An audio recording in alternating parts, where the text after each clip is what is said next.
Hi, Kirti. Hi, very good evening. Good evening. So let's begin. Yes, can you hear me? Yeah, I can hear you. Great. I can hear you very well. Yeah. So our guest this evening is one of the most avant-garde and a pioneering in lighting designer in India. He's he's the man behind a few of the best gyms and best gyms, clubs, and celebrity homes alive in India. He's the linchpin at Foxworks Lights LLC, a Kirti Singh design. Hi, Kirti. How are you? Very good, very good. Thank you for asking, and I'm honored to be here. And I hope everybody is doing good, everybody is safe. I hope nobody is trying to move out of the house just to see what is happening outside. It's time we Yeah. should stay home. I hope you are staying home as well.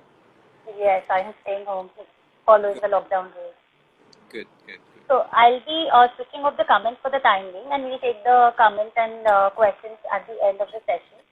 No So I'll problem. be asking a few questions during this session. No problem. So first, okay. So first and foremost, um, like what any comments on the current ongoing Corona situation, and like what do you feel about this lockdown? Well, first of all, I totally understand it's a difficult time, and I mean, it's difficult depending on the where do you lie in the spectrum of economic zone. If you're towards the lower economic zone, things are much more difficult for you in terms of food and shelter. Altogether, it's gone for a toss. We are in the privileged lot where we have shelter still on our head. We have food on our plate. Of course, I mean, but it's different depending on where do you lie in that spectrum of economic zone. Is the difficulty level is different. However, one thing which is common throughout the economic spectrum is it is a different time altogether. We are not used to this kind of a scenario. I don't know of anyone alive as a human being who have been in a situation like this where you have been locked down for 45 days or 50 days for that matter, and you have access to internet, you have access to various entertainment options. At the same time, you have access to a lot of learning options. Now, when I say it's different times, it also depends as to what are we doing with this different time. Are we adding anything to ourselves, or we have taken up Netflix or a TV subscription and you're just watching TV away to glory, or there's something that you're adding to yourself. Now, one way of it can be wherein you can develop a new craft altogether. The other way of doing it is you can perfect the craft that you already know. In both the ways, you're utilizing the time. So what is most important right now is utilizing your time. And secondly, you need to stop complaining. I come across way too many complaints right now. I understand it's difficult and it's different for everyone. But the moment you start complaining, half of your brain goes into looking for things that I can complain about. So the first thing first, you need to stop complaining so that you can put your brain with 100% efficiency into thinking of ways wherein you can do things. You can learn a craft, you can perfect a craft, right? On top of everything, there's a certain amount of more of common sense that we need to bring out at this point of time. To be frank enough, there are certain issues like if you look at three-ply mask, people are wearing masks just because they have been asked to wear a mask. They don't even have time to understand what format of mask is needed. Is there certain certification needed out of a mask? Is there certain filtration needed out of a mask? We are not concerned. The only thing we're concerned about is price of the mask, and secondly that we need a mask if you want to go out. No, but masks need to have certain degree of filtration so that it can save you from corona. So mask is not to save you from police, it's to save you from corona. So there's a shift in ideology that need to happen. Now, Very well put. apart from that, I mean, the other day I had gone to HDFC Bank. I had some small errand to run for, and so these guys check your temperature, gives you a sanitizer, so you sanitize your hand and go inside. Now, a little bit of common sense would help. A guy right in front of me, he was talking on the phone. He was continuously on his phone. When asked to check his temperature, he got his temperature checked, and then he slipped his phone into his pocket. He sanitized his hand.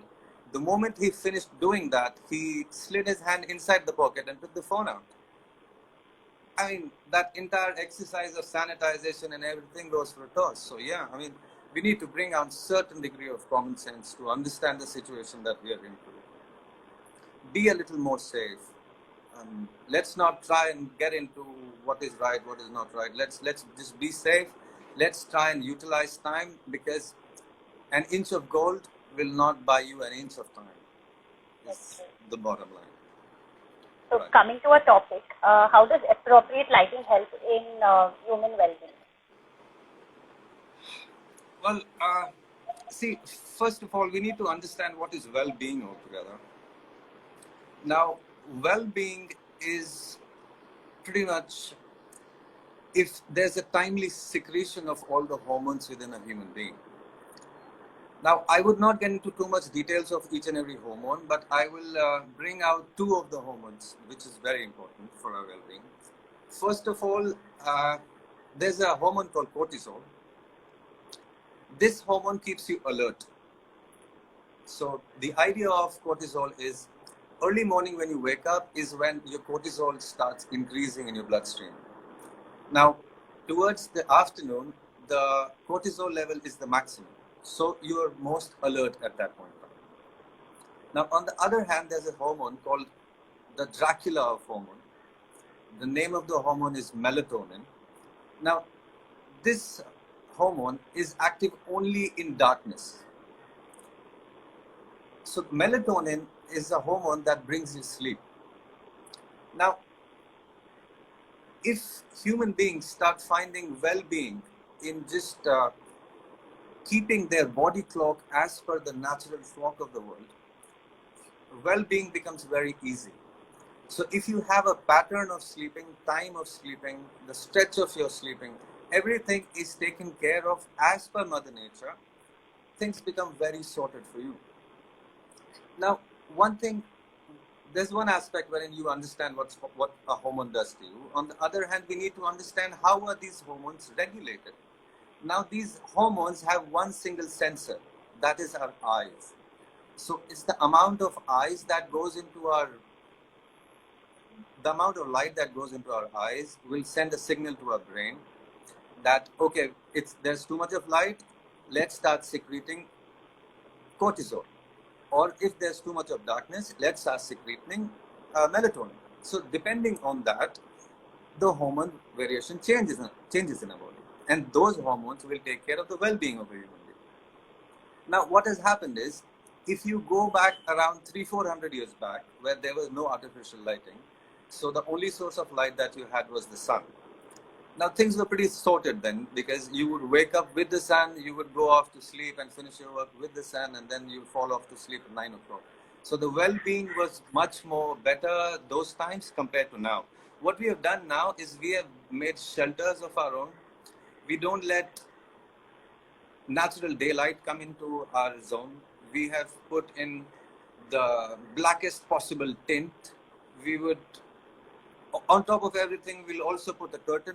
So technically what we have done is we have completely flipped our brain to understand what exactly is the time right now. That is what exactly we're doing in offices and at home. Okay, so I totally understand. I'm not asking you to go and start living in a garden altogether so that you be in tandem with the sun altogether.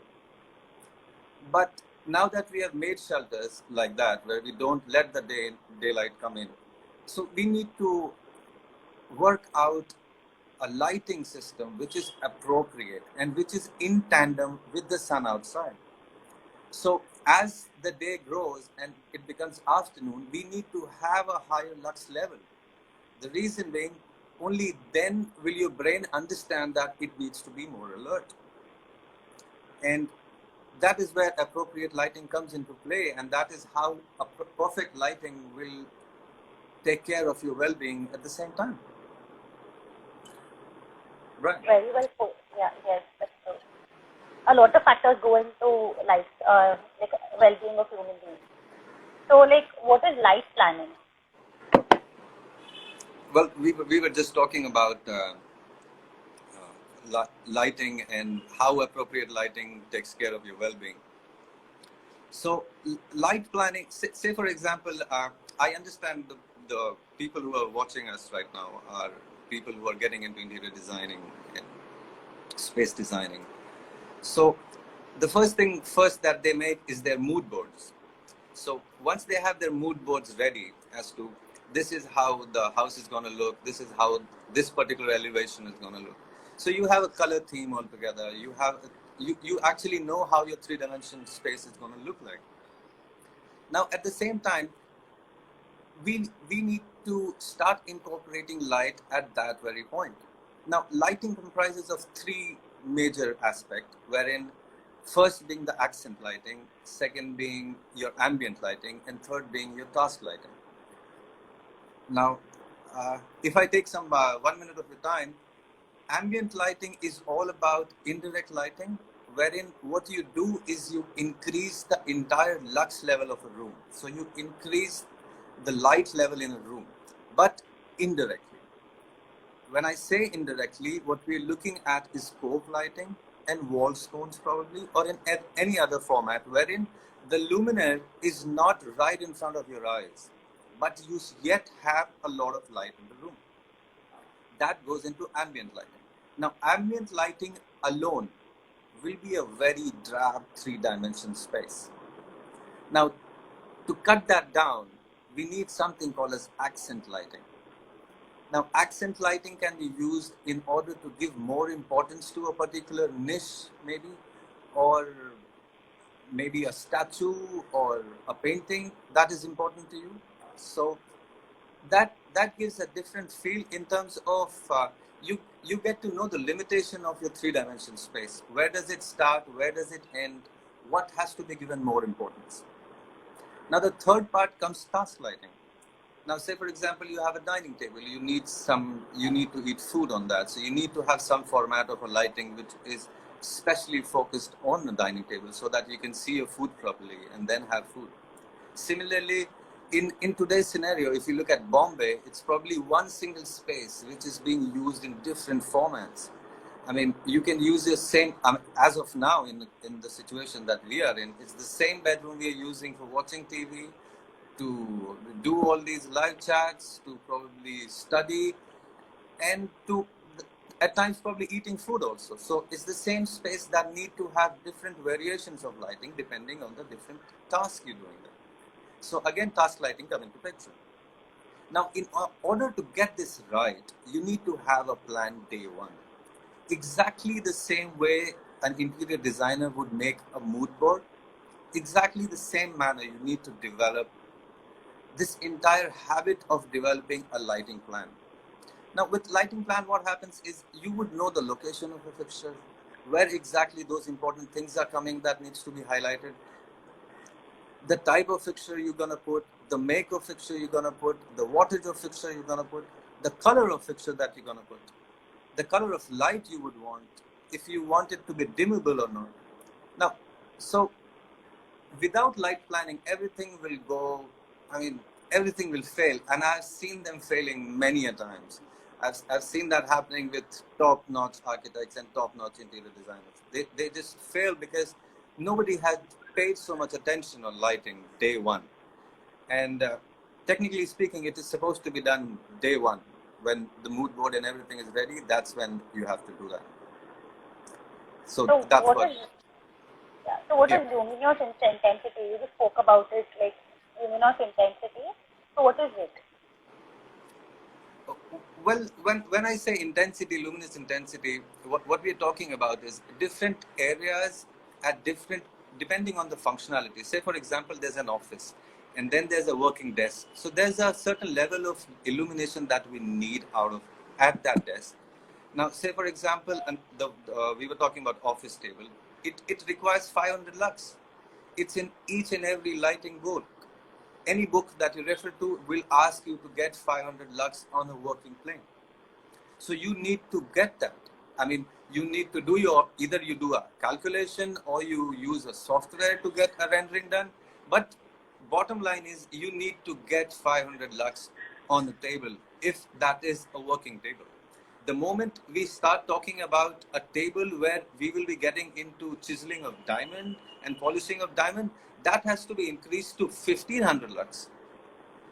So those are the types that an interior designer needs to know that this is the functionality I'm looking out of this space, this particular working plane, and this is the lux level or intensity level that we need in terms of light. So what is the importance of light planning? Well, according to me, it is way too important. Just way too important. Reason being, if you don't have a lighting plan in place day one, along with the mood board, what will happen is, say for example, you've done up the place entirely, and then your client says that, you know what, I got a statue from Bali, and is there a way that I can light it up? And the best bit is, no, we can't do anything. And moreover, most of the lighting plan that I have seen from people across, they take help from a general electrician. So what a general electrician does is, there's something called a daisy chain. Now, daisy chain is about a 2-wire system where you take all the lighting fixtures in your room and you join one after another. So the moment you turn the switch on, there are 6 lights which will go on in one glow.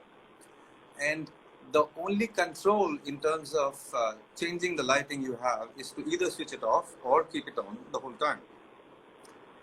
And that is where everything fails, because, I mean, nobody can really predict as to what exactly would a client need.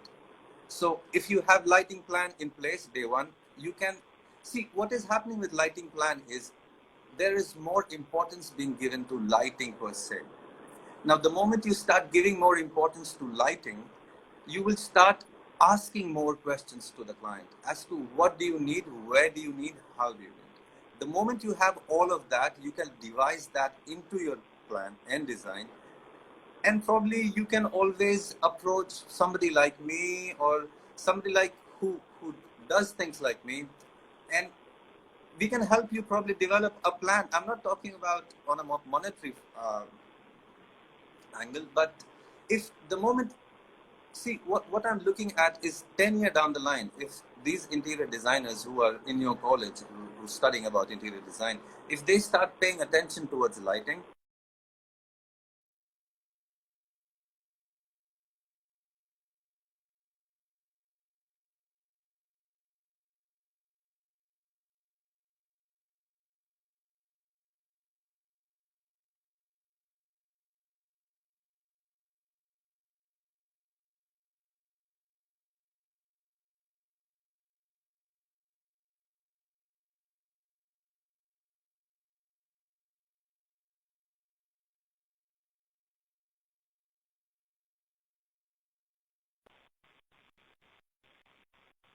problem here.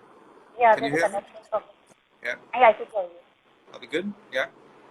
So we were like on the importance of light planning, and like you told, like you need someone to help out, like someone like you to help out plan the interior layout. No, I'm not tossing an idea that you need to come to me every time for a help. I'm not saying that. But all I'm saying is, as much importance is given to that birch ply and walnut veneer, you need to pay that similar attention to lighting as well. And if that goes for a toss, everything goes for a toss in a longer run. Because at the end of the day, if clients do not get what they want, and everything fails. I mean, I have been into spaces where they have used the top quality marbles and everything possible, furnitures and everything, but lighting went wrong and everything went wrong. So there's just nothing happening perfectly without a perfect lighting plan. And the sooner we understand that, the better it will be for everyone, I feel. So, do we always need a lighting designer to draft the lighting plan, or interior designers can do it themselves? And, well, you don't need a lighting designer absolutely for everything. I mean, you need a lighting designer until and unless it's gonna get tricky. If the project is too big, if it's a nightclub or if it's a facade of a building. I mean, if I am to tell people who are doing interior designing, learning interior designing right now, all I can tell them is try and read more about lighting so that you understand the art bit of it. And I think the first project that the students are going to get once they come out of INIOD is probably a 2 BHK or a 3 BHK flat. And I think they can totally do that on their own. The only thing is if they start paying attention to lighting per se. And we live in a world of information technology. There's everything possible and it's available for you if at all you give importance to these things, if at all you want to learn the art and science of lighting, you can always do that. I know of people who have learned everything on their own, and it's just that you need to have some affinity towards lighting. Now, lighting designer will come into picture only when there's a very tricky level of dimming altogether. If there's too much of controls in lights which is needed. Or, I mean, there's a project that I'm working on wherein I was taken in at a very, very later stage. And what has happened is all the wiring and the wiring plan and lighting plan has completely gone on for a toss. Now, if you get stuck in a situation like that, probably then is when you need a lighting designer to fix everything back, starting because we cannot break the wall anymore and get a new wiring plan device. So, in a situation like that, of course, you would need a lighting designer. For restaurants, nightclubs, you would need a lighting designer. A high-end bungalow, a very HNI client, yes, you would need a lighting designer. But a 2 BHK, 3 BHK, I mean, it should be taken care by kids here. I mean, that should be the idea altogether. I really don't know why people are not paying so much attention to lighting, and it just a space will be too drab without a proper lighting altogether. That's true. Lighting plays a very important factor. So, yeah. what is the difference between white light and a yellow light? And suppose, how should we choose between the two for an interior space? Right. There's nothing as yellow light, first of all. It's called warm white. And there's absolutely nothing as white light. It's called cool white light or daylight white. Now, to understand that, I would need to toss a concept called CCT. It's called Correlated Color Temperature. Now, you can always Google the concept and understand more about it. If I am to explain you in 1 minute, what I will do is, say for example, we take a black body. Now, a black body can be a black color iron, a wrought iron, and I start heating it continuously. So what will happen is, we all know that first of all, it will turn red, then it will go to orange, then it will go to yellowish tone, and then it will go to white, and finally will go to blue. Now, the temperature at which the black body turns yellow is called the warm white temperature. And that is why it is denoted by 3000 Kelvin. Kelvin was the scientist who first calibrated temperature. Hence, everything in temperature will be in kelvins, okay? So, when we say 3000 Kelvin, it's a black body at a temperature of 3000 Kelvin will start emitting yellowish tone of light. When we talk about whiter shade, so that same black body, when heated more, will start emitting a white tone of light. When we talk about whiter shade, so that same black body, when heated more, will start emitting a yellowish tone of light. When we talk about yellowish tone, so that same black body, when heated more, will start emitting a yellowish tone of light. When we talk about orange, so that same black body, when heated more, will start emitting a yellowish tone of light. When we talk about yellow, so that same black body, when heated more, will start emitting a yellowish tone of light. to a temperature of 5000 to 6000 Kelvin will start emitting a whiter shade of light, and that is the white light or a natural daylight. Now, having said that, we need to understand that what does a warmer light do to a human being and what does a whiter light do to a human being. And the moment you understand the effect of warm white light and the white light, you would know where to use what. Okay? Now, to get straight to the point is, if you are to plan a cozy room, a bedroom where you would enjoy evening with your friends and you want to sit down, relax, watch TV, a warmer color light is a better idea. However, on the other hand, if it's an office and you want people to be alert, like 100% attention is what you're expecting out of everyone, you can't have warm white light. You absolutely cannot have warm white light. So what you need to have is a whiter tone of light. Now, if I give you a different scenario altogether, if you go to the latest clothing showrooms, what you will have is there will be whiter color light where the clothes will be displayed. However, it will turn to warmer color light in your changing room because you need to look better. Your skin tone needs to look better, and that's what warmer color light does to your skin tone. I mean, that's how we have perceived it. It's not really the way it is, but that's how it's perceived. So if you go to the latest showrooms, any of the showrooms, clothing brand or fashion brand, you will find that especially the changing room will have a warmer shade of light so that you look better.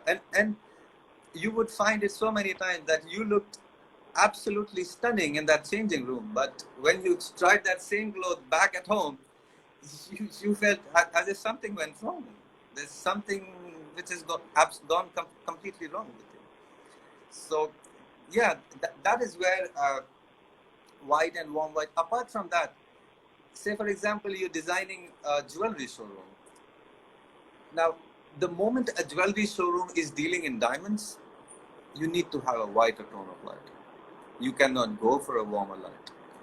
But the moment that same particular showroom starts selling gold, and trust me, there are various jewelry stores that I've done, and within 6 months they decide, you know what, Kirti, we want to shift all the diamond area and we want to bring it this side and we want to put gold this side because there's a new season coming, marriage season, and we want to have 80% of gold and only 20% of diamond. So you cannot have a white color light falling on a gold article, and you cannot have a yellow color light falling on a diamond article. So yeah, you need to be very careful with these things every time you do a lighting plan. And what I will suggest is, depending on the budget and what you're allowed by your customer, you should always have a tunable option. Tunable option as in, you should have an option of switching between whiter tone and warm white. And when you can mix both, you can also get a 4000 Kelvin, which is in between, not so white and not so yellow. So that what happens is you have the option of doing absolutely just about anything with that space. Now, if we look at a scenario like Bombay, as we were talking earlier, is the same space being used for various other things. If we look at today's scenario, probably a living room is transformed into office for 2 hours, and then eating area, and then watching TV. There's zillions of things that we're doing. Now, if you have the option of whiter tone and warm white tone, both at the same time, and it's completely up to you. You can tune it the way you want. You can use that same very space for various different work that you can do. And it absolutely increases the viability of a space. So I totally understand per square feet price of Bombay is damn high.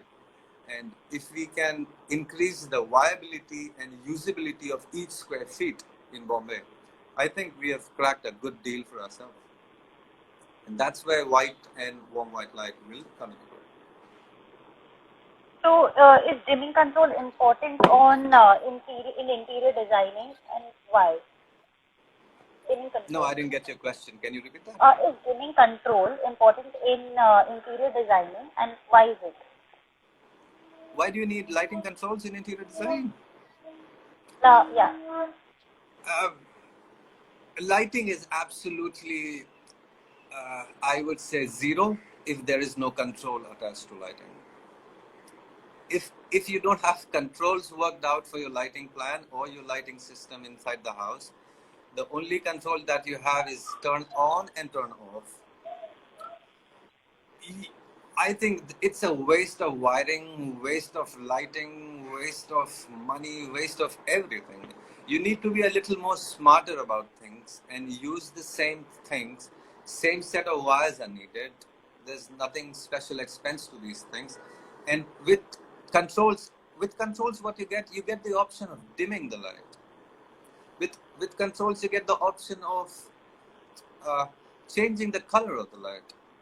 And say, for example, we were talking about a living room. I don't know why I'm giving the same example again and again. Probably I'm stuck in the same living room for 45 days, so probably.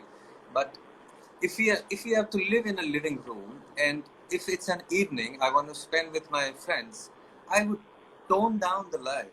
I would like to have less amount of light and probably in a warmer tone. But in the daytime when I'm working, I would tune the light to a whiter tone and probably make it much more brighter so that I can be more alert and not feel that cozy and lethargic. And it is not so difficult. I mean, it is a little difficult right now, but I think with time it will become very, very simple and very, very easy. But those simple things will be of use if we start paying attention to lighting and paying attention to control. We need to explain to the clients as to why would they need lighting control. Most of them might not understand themselves, so you need to explain it to them. So it's pretty much like that. Yeah. So, how does the light affect the color palette of the room? Okay. Now, color palette and light affecting a color palette is a different concept altogether. Now, for that, there's a concept called CRI. It's called Color Rendering Index of a lighting fixture. Now, color rendering index is calibrated from 0 to 100, where 0 being the minimum, and those fixture with, I mean, there is no fixture with 0 calibration, but lower the calibration means the rendering capacity of a lighting fixture is not so good as compared to the sun. Now, 100 is where sun sits. So when I say sun, I mean, I'm sure you would have seen your mother doing that. I've seen my mother doing that. That earlier, in earlier times, we used to go to these matching center, and she wanted to match that particular pink. She wouldn't believe the lighting inside the store. She would walk out, go under the sun, match it, and then be okay. This works for me, right? Why? Because a color will look exactly the way it is if it is under the sun. That's called color rendering index. Now, sun sits at 100. For an extra dose of information, those old tungsten bulbs sit at 100. Halogen bulbs sit at 100. None of the LED lights sit at 100. So, what is the CRI of LED light? Well, LED have a very debatable CRI. Now, if you look at a mass market product from companies like, I don't want to take names, but still if we have to take maybe Philips, Cisco, and what not brands that is there in the market.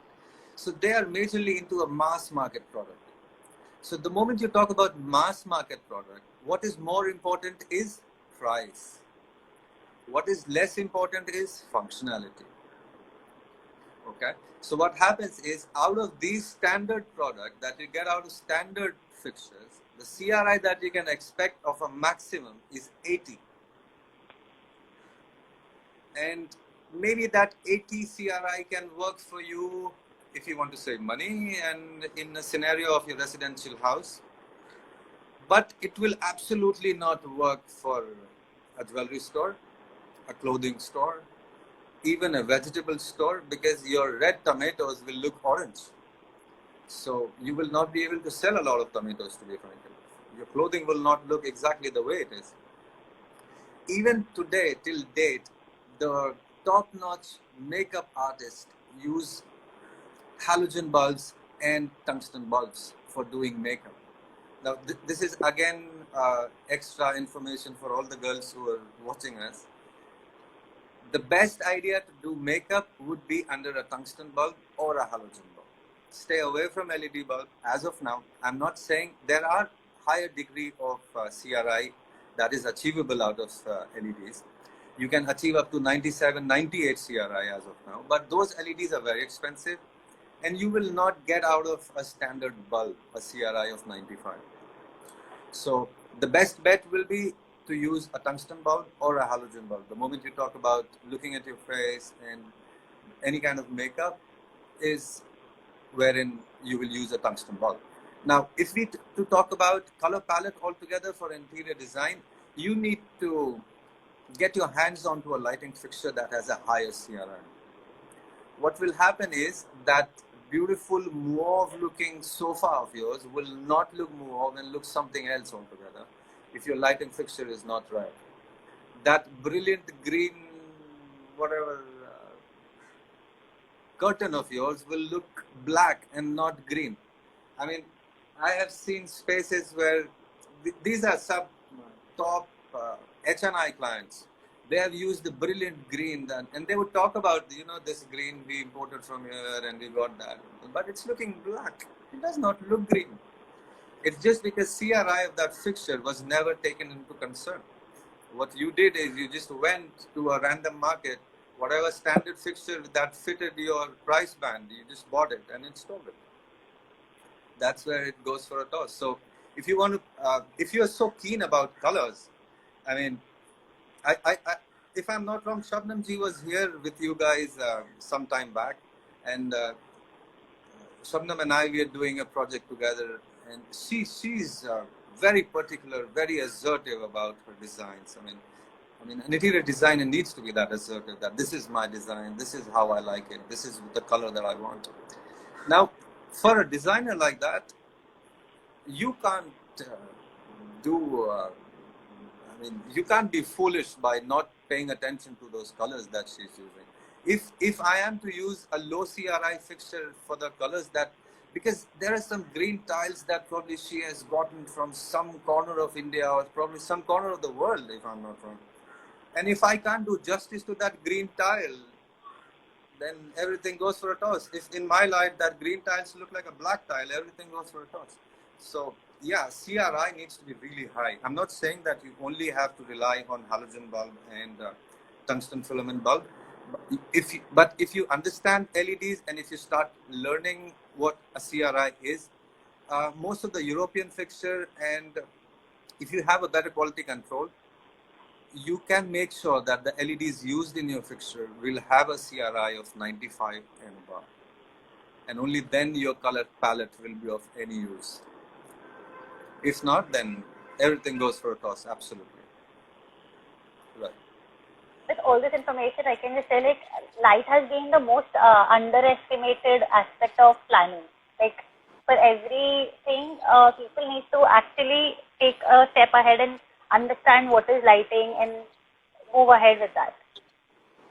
Well, I think, I have taken that responsibility to get lighting a little bit of more importance. And what I think is people like you and institutes like you also need to bring in more importance to lighting altogether.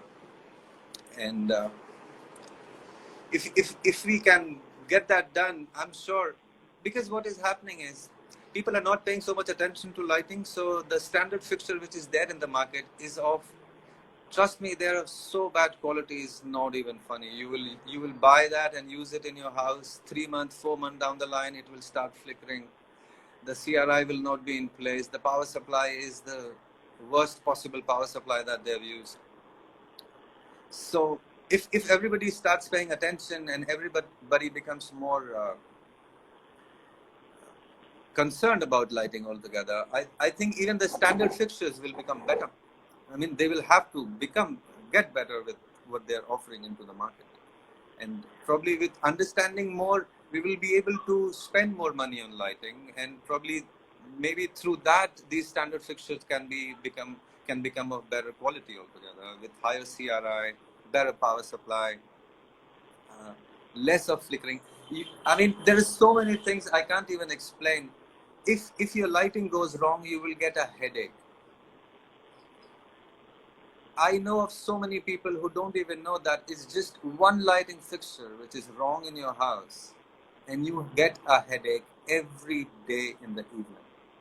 And you can go to 100 doctors, get as many prescriptions possible, but nothing will change unless you just change that one single lighting fixture that sits on your head every day in your office. If you can just change that, you will not have headaches. A lot of problems will be solved if just lighting is taken care of. Yeah. So, like, what is it that you're working this quarantine, like during this quarantine lockdown? Oh.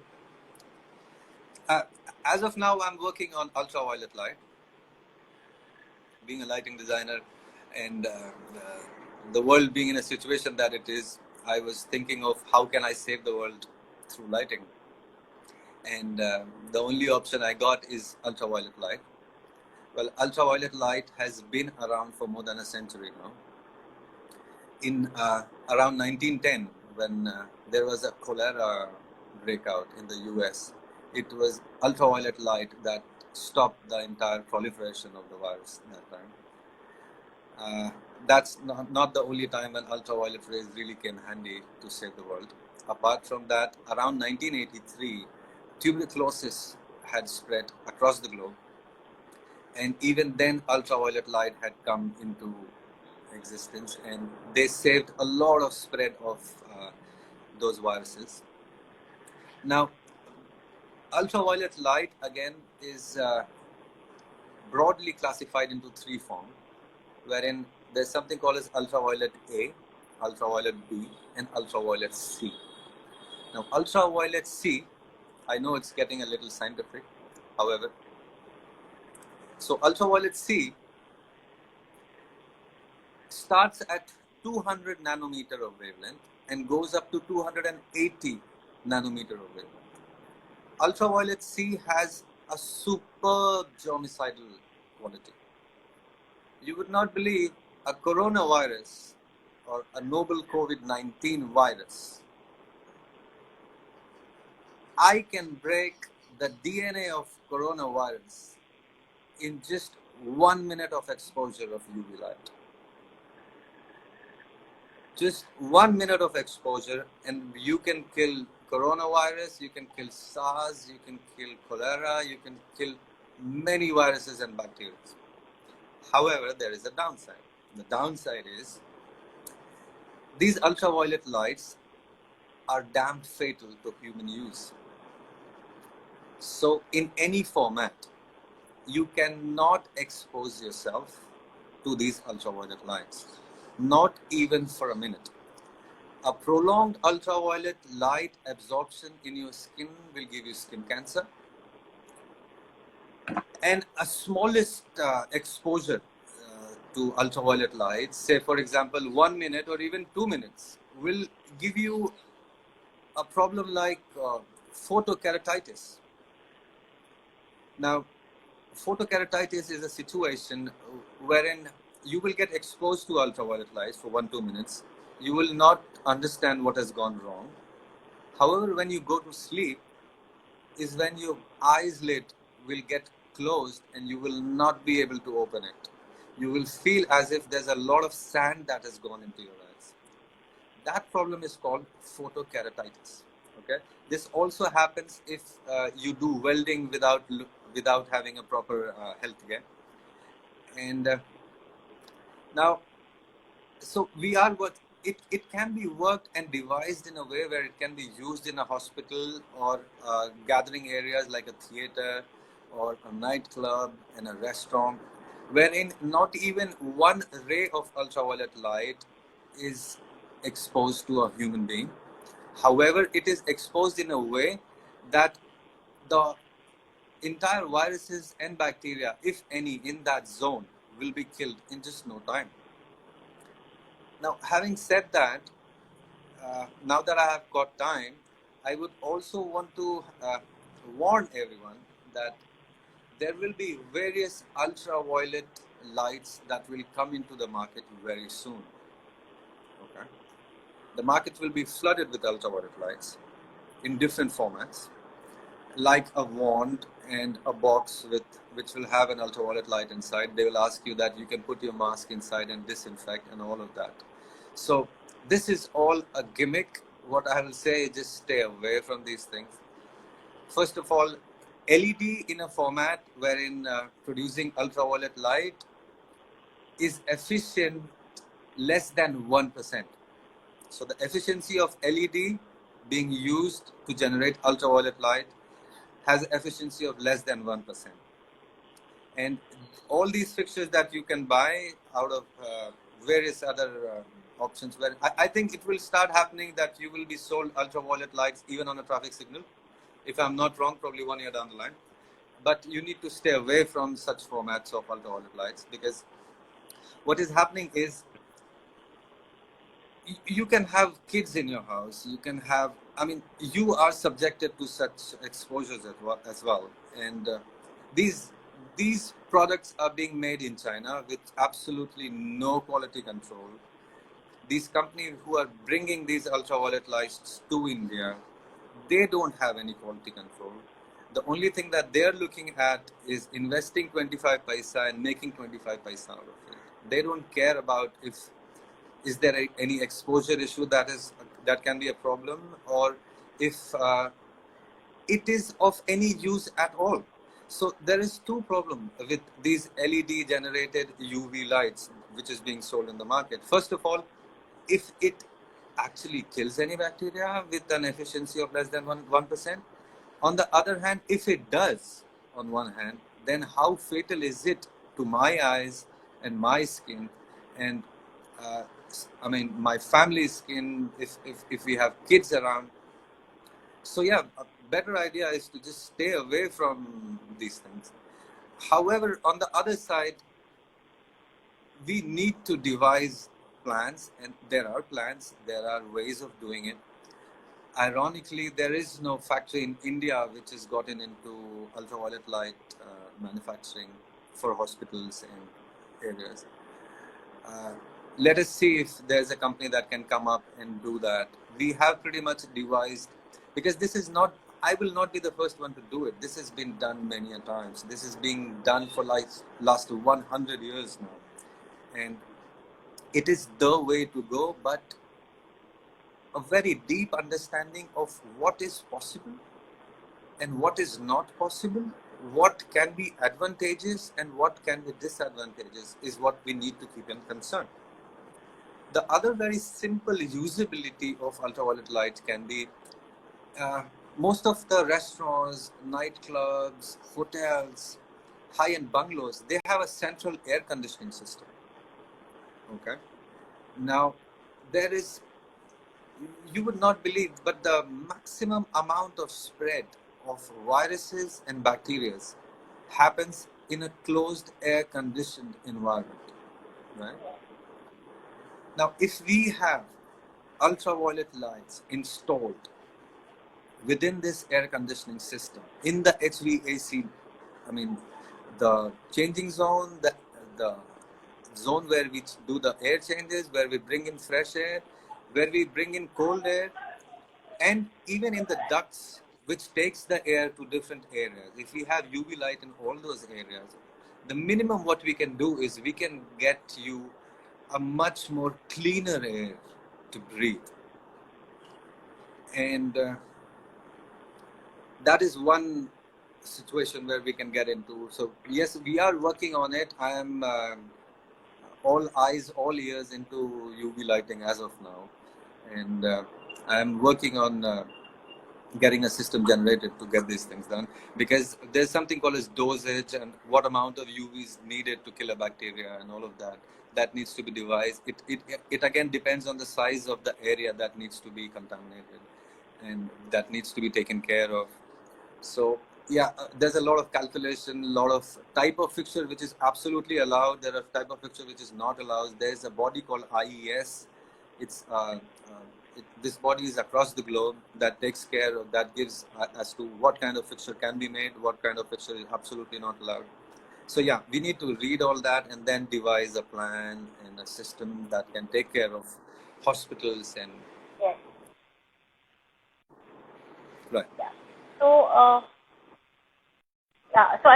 I'll switch on the comments, turn on the comments and questions from the audience itself.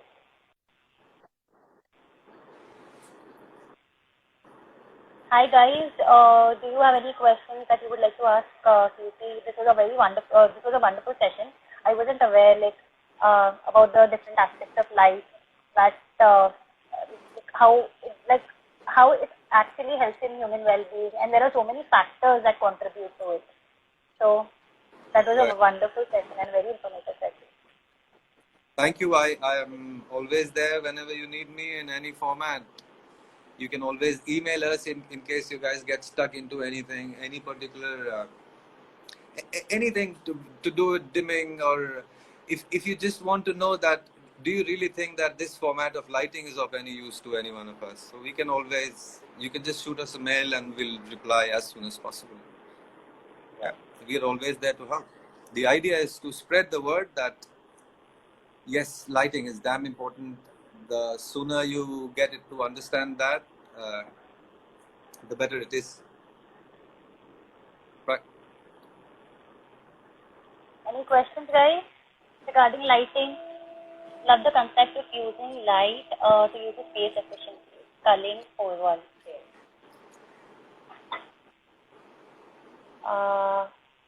Do you have any questions, guys? Excellent and informative session. Thank you. Thank you.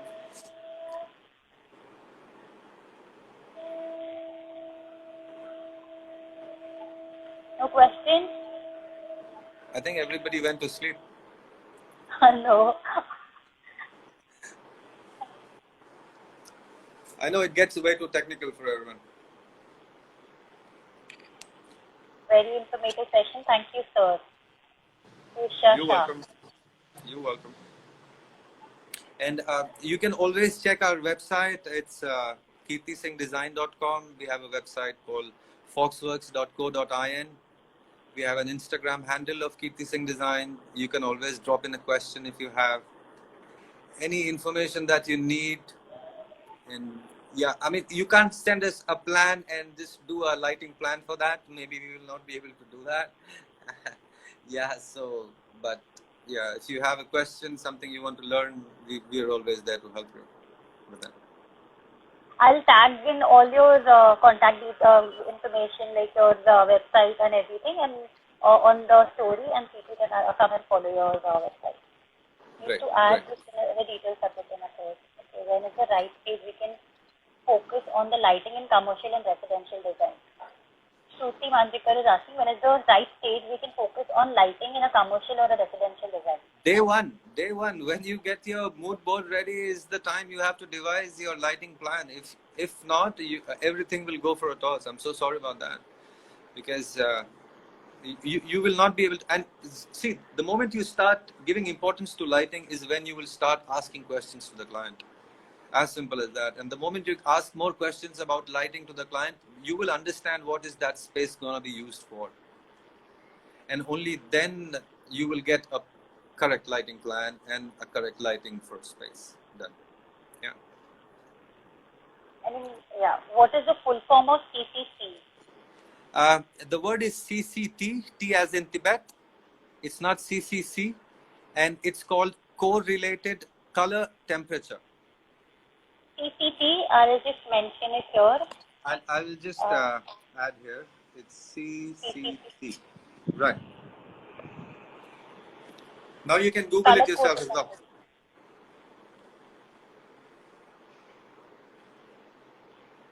You're welcome, Shruti. Any more questions? Yeah, there are too much use or adding light can affect the room temperature. Well, if you're using tungsten filament and halogen bulbs, yes, it will increase the room temperature a little bit. But if you're using LEDs, there will be no increase in room temperature whatsoever. Don't worry about that. You can use as many fixtures as possible, no problem. It doesn't work like that. Any more questions?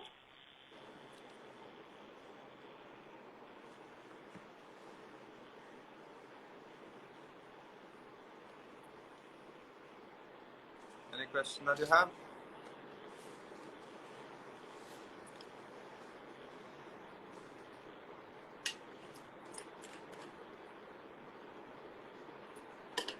You're welcome. Thank you for the session, Shreya Agarwal. Thank you for the session. Anytime, Shreya. Do you have any questions, Shreya? Regarding flux or lighting flux or anything, whatever I spoke about?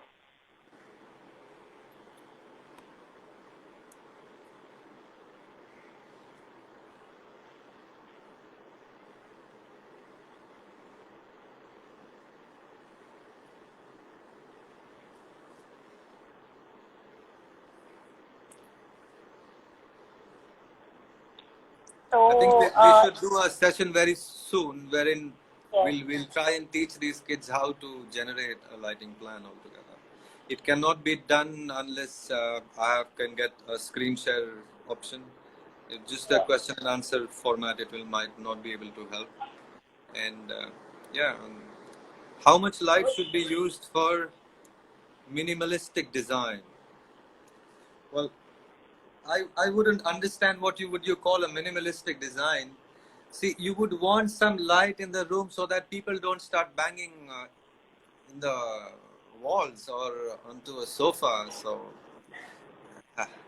it's a matter of debate. But yes, you can have various fixtures and you can have lighting control in place. So depending on your liking, you can reduce the amount of lighting and increase the amount of lighting. Even in a minimal space, what you can do is you can have all the lighting fixture in an indirect format, so you don't see a lighting fixture, and your ceiling will look much more minimal, and you yet can have and can increase the lux level in the room altogether. Depends how smartly and how you can play around with it. Yeah, but if you start today, maybe 5 years down the line, you will be able to play very nicely with lighting. You need to start somewhere. Any more questions, guys?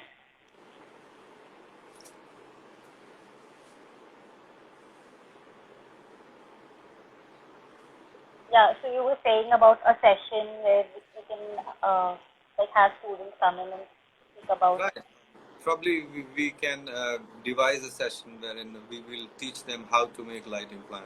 And see, I totally understand getting a 3D done and a walkthrough done for every small project does not have a price viability. But there are ways in which just a simple Photoshop can help you in devising your plan, wherein a client can understand what exactly you're looking at in terms of what you're offering him in terms of lighting and how it will look like, what effects will have. So probably we can work on that and we'll see what we take it from there. Somebody says, thank you, sir. Okay, so we'll end the session for today, and hopefully we'll do a quick session on with the students separately. Right. Yeah. Thank you so much. I appreciate your time. Yeah, same here, and it was a pleasure having you. Same here. See you. Bye.